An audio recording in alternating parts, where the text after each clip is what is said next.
gua nonton dan review 27 movie detektif Conan yang ada sebelum movie ke-28-nya tayang di September nanti. Gua bakal jelasin apa aja yang ngebuat movie tersebut itu bagus, jelek, dan alasannya. Dan di setiap akhir video, gua bakal ngasih tier list movie detektif Conan-nya dari yang jelek sampai bagus banget dan menemukan yang mana nih movie detektif Conan yang terbaik. Dan kali ini gue bakal bahas movie ketujuhnya, Crossroad in the Ancient Capital.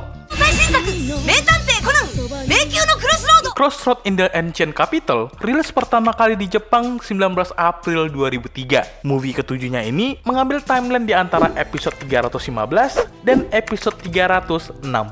Bercerita tentang Conan dan Heiji yang harus menyelesaikan kasus pembunuhan berantai yang dilakukan oleh pembunuh misterius yang dipanggil Benkei. Tapi di saat bersamaan, Heiji juga mencari tahu siapakah cinta pertamanya waktu kecil. Dan movie ini adalah movie terburuk detektif Conan. Mungkin satu-satunya hal yang bagus dari movie ini adalah mencoba memakai CGI. Karena bisa dibilang ini movie pertama detektif Conan yang memakai CGI. Walaupun CGI-nya ya masih bisa dibilang kurang, tapi ada beberapa momen yang lumayan oke, tapi sisanya nggak banget. Secara visual, movie ini downgrade banget. Ya, kalau kalian cuma lihat karakter utamanya, mungkin kalian nggak bakal notice banget. Tapi kalau kalian fokus ke latar belakang, terutama NPC-NPC-nya, itu bener-bener ganggu banget. Kadang karakternya yang mukanya, ada kemana semua ini? Mungkin kan bakal berpikir, lu nya aja kali yang lebay bang, karena ini cuma NPC doang. Gua kasih lu pada perbandingan deh. Dua movie yang berbeda, tempat yang ramai, dan lu bisa lihat sendiri. Kerasa kan downgrade-nya? Dan satu hal lagi yang lumayan mengganggu gua dari movie ini secara visual.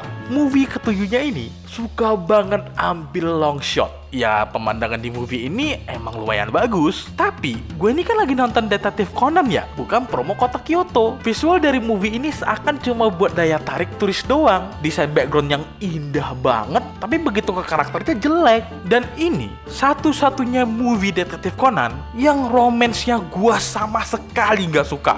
Heiji dan Kazuha bener-bener hambar banget di movie ini. Heiji yang bisa dibilang apa ya, kayak Lego berjalan doang, yang penting gerak tapi kosong. Terus Kazuha yang sebagai orang yang di-highlight di movie ini kurang menarik untuk diikuti. Dan teka-teki tentang cinta pertamanya Heiji, dari awal kita udah pasti tahu kalau Kazuha adalah cinta pertamanya Heiji. Apalagi kita ngomongin series detektif Conan. Tapi yang gue benci dari hal ini, teka-tekinya itu misleading. Kalau masalah bola kristalnya is fine, karena dijadiin clue buat jadi barang bukti. Tapi problem gue itu yang ini, kita itu dibuat gaslighting kalau cewek ini bukan Kazuha, karena warna mata mereka itu beda. Tapi ujung-ujungnya apa? Sama aja kan, itu ternyata Kazuha. Kayak apa ya, curang banget gitu mereka ngebuat kita gaslighting kalau itu bukan Kazuha. Dan ya ampun, romansnya Shinichi Samaran, sumpah movie ini maksa banget. Menurut gua, daripada Shinichi datang buat nyelamatin Kazuha dari awal, mending Heiji aja yang datang. Jadi scene yang di akhir ini punya makna lebih daripada Shinichi yang datang, yang dimana dia juga nggak bisa ngapa-ngapain, ketemu Ran juga cuma 5 menit, gaslighting Ran buat mikir kalau dia cuma halu. Udah gitu, di akhir dikasih tahu kalau itu ternyata bukan halu. Terus buat apa?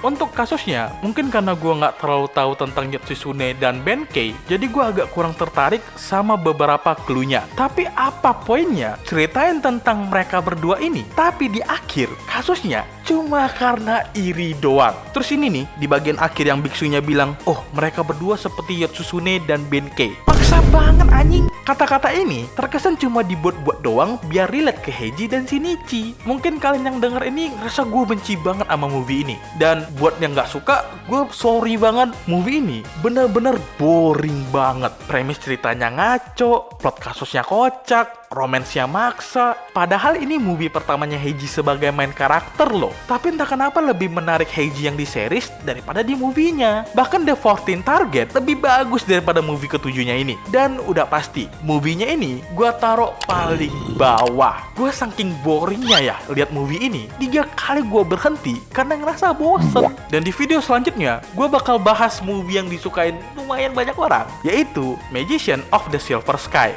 Pastikan kalian subscribe dan nyalain notifikasi kalau nggak mau ketinggalan. Kalian bisa dukung gue dengan join member. Dan sampai ketemu nanti.